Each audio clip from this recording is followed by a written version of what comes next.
Not a traditional morning coffee. I, along with other media, joined the Stakeholder breakfast this morning with the Transnet group, hosted by Transnet chairperson Dr. Popo Molefe, acting Group Chief Executive Mr. Tamarao, and Interim Chief Financial Officer Mr. Hamid Mohammadi.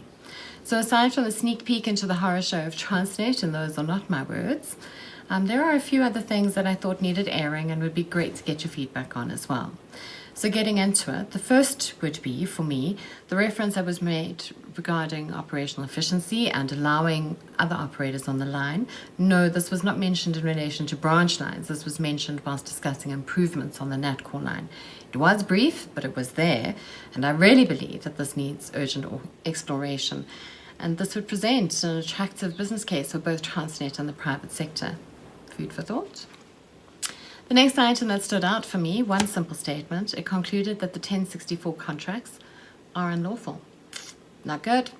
Not good on many fronts, reputation aside. And I know that I sound like a stuck record, but the investments made by OEMs themselves, as well as local suppliers, will be negatively impacted by this.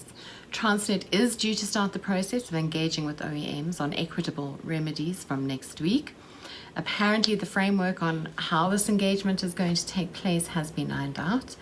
GE has delivered, meeting the December 2017 deadline, according to Dr. Popo Molefe. However, delivery from other OEMs appears to be far from the halfway mark. I'll have those numbers tomorrow in the issue of Railways Africa. The kicker for me is the MDS strategy, which Transnet has over many years now hailed as, well, the Holy Grail. And the MDS strategy will bear the brunt of the blame. MDS predicated the procurement, but the figures projected never materialized, so essentially 1,064 locomotives were never required. So who developed the strategy? How was the strategy developed that it was so far off? And were those numbers potentially real?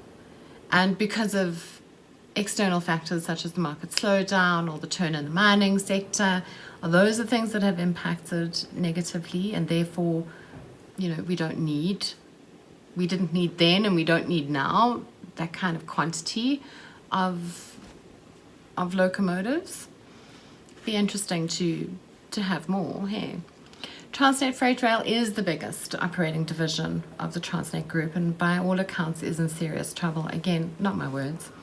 But I'm going to try and join in the optimism of the acting CE and the interim chief and the interim chief financial officer and the chairperson, who seem to think that by stabilizing the organization, they'll be able to move forward and things will improve. Transnet is a big enabler of the economy, and it is essential that they get their A into G and start moving forward. Thanks, guys. See you tomorrow.